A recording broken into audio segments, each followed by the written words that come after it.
अमरनाथ यात्रा 29 जून से शुरू होने जा रही है और इस दौरान हजारों शिव भक्त बाबा के दरबार पहुंचते हैं और बाबा के चमत्कार के साक्षी बनते हैं। श्रद्धालुओं का पहला जत्था भी बाबा बर्फानी के दर्शन के लिए रवाना हो चुका है।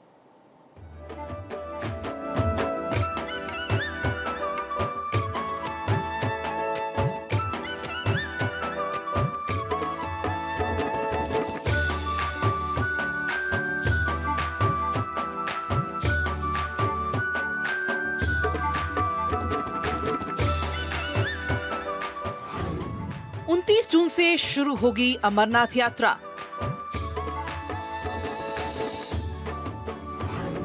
बाबा बर्फानी के दर्शन कर सकेंगे भक्त।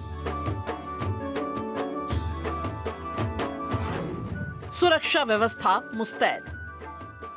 अमरनाथ यात्रा के लिए श्रद्धालुओं का पहला जत्था बाबा बर्फानी के दर्शन के लिए तैयार है।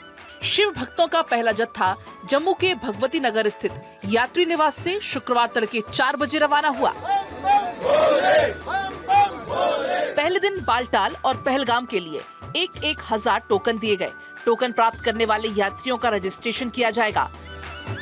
सुरक्षा में किसी तरह की कोई चूक ना हो, इसके लिए सुरक्षा बलों ने मॉक ड्रिल कर व्यवस्थाओं की जांच की। पूरे यात्रा मार्ग पर इलेक्ट्रॉनिक सर्विलांस और एंट्री कंट्रोल सिस्टम सहित कई उपाय किए गए हैं। सुरक्षा को सुनिश्चित करने के लिए पुलिस, सीआरपीएफ, आईटीबीपी, अर्धसैनिक बलों के तमाम सुरक्षा कर्मियों को तैनात किया गया है। यात्रा से जुड़े सभी वाहनों की आवाजाही पर 2400 घंटे नजर रखी जाएगी। ये 52 दिवसीय तीर्थ यात्रा 29 जून को 2 मार्गों से शुरू हो रही है। गैर पंजीकृत तीर्थयात्रियों के लिए मौके पर ही पंजीकरण केंद्र स्थापित किया गया है, जबकि पुरानी मंडी स्थित राम मंदिर परिसर में साधुओं के पंजीकरण के लिए एक विशेष शिविर स्थापित किया गया है। अब आपको बताते हैं कि कैसे प्रकट होते हैं बाबा बर्फानी। बाबा बर्फानी को भगवान शिव का प्रतीक माना जाता है। अमरनाथ गुफा में बर्फ की एक छोटी सी शिवलिंग जैसी आकृति प्रकट होती है, जो लगातार 15 दिन तक रोजाना धीरे धीरे बढ़ती है। 15 दिन के बाद बर्फ के इस शिवलिंग की ऊंचाई 2 गज से भी ज्यादा बढ़ जाती है और चंद्रमा के घटने के साथ ही शिवलिंग का आकार भी घटने लगता है और चांद के लुप्त होते होते शिवलिंग भी लुप्त हो जाता है। अब आपको बताएंगे कि आखिर रजिस्ट्रेशन आप कैसे करा सकते हैं।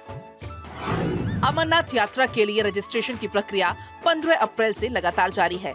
अमरनाथ यात्रा के रजिस्ट्रेशन करने के लिए आपको सबसे पहले श्राइन बोर्ड की आधिकारिक वेबसाइट jksasp.nic.in पर जाना होगा। यहाँ पर आपको रजिस्ट्रेशन का एक लिंक मिलेगा, जिसमें सभी जानकारी भरने के बाद आपको सबमिट करना होगा। श्राइन बोर्ड की वेबसाइट के मुताबिक अमरनाथ यात्रा के लिए 150 रुपए फीस रखी गई है। वेबसाइट पर बैंक की ब्रांच दी गई है, जिसके जरिए आप फीस का भुगतान कर सकते हैं। हिंदू धर्म में अमरनाथ तीर्थ को सबसे पवित्र तीर्थ माना गया है। अमरनाथ यात्रा करने के लिए शिव भक्त पूरे साल बेसब्री से इंतजार करते हैं, जिससे उन्हें बाबा बर्फानी के दर्शन हो सकें। अमरनाथ यात्रा बहुत कठिन होती है, जिसके लिए कई चुनौतियों का भी सामना करना पड़ता है। कभी बारिश तो कभी ठंड। मौसम हर कदम पर भक्तों की परीक्षा लेता है, लेकिन इन सब कठिनाइयों के बाद भी भक्त पूरे जोश के साथ बाबा बर्फानी के दर्शन करने पहुंचते हैं। Bureau report, Bharat 24। अमरनाथ यात्रा को लेकर के सुरक्षा के पूरे इंतजाम किए गए हैं, तो वहीं दूसरी तरफ बड़ी संख्या में दर्शन के लिए भक्त भी पहुंच रहे हैं। ऐसे में व्यवस्था और तैयारियों पर हमारे संवाददाता सैयद तजम्मुल की एक रिपोर्ट आपको दिखाते हैं। इस तरह से अमरनाथ यात्रा का पहला जत्था जो है वो श्रीनगर पहुंचने के बाद जो है ट्रेडिशनल रूट्स के साथ बालतल और नूनवन बेस कैंप के लिए रवाना हुआ।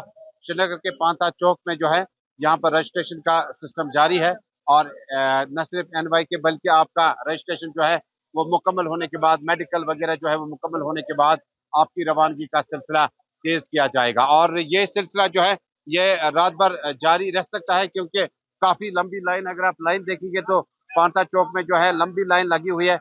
जब तक इनका सीरियल अंदर रजिस्ट्रेशन नंबर तक आ जाता है तो उसके बाद ही आपका रजिस्ट्रेशन पूरा हो जाएगा, कि ऑनलाइन रजिस्ट्रेशन के बगैर इसमें कोई चारा नहीं है। कुल मिलाकर श्रीनगर में उत्साह है, माहौल अच्छा है, बहुत अच्छा माहौल है। और इस पुरअमन माहौल के बीचों बीच में अमरनाथ यात्रा का पहला कफला आज जो है नूनवन बेस कैंप से होते होते बालतल के रास्ते से करीबन 2 बजे के बाद रवानगी का सिलसिला शुरू हुआ। भगवती नगर जम्मू में LG सिन्हा ने रवाना किया और रवानगी के बाद यह मेहमान जम्मू कश्मीर में 9 अगस्त यानी 45 दिनों तक चलेगा। उसके बाद रक्षाबंधन के मौके पर यह यात्रा मुकम्मल हो जाएगी। श्रीनगर से भारत 24 के लिए सईद तजम्मुल की रिपोर्ट।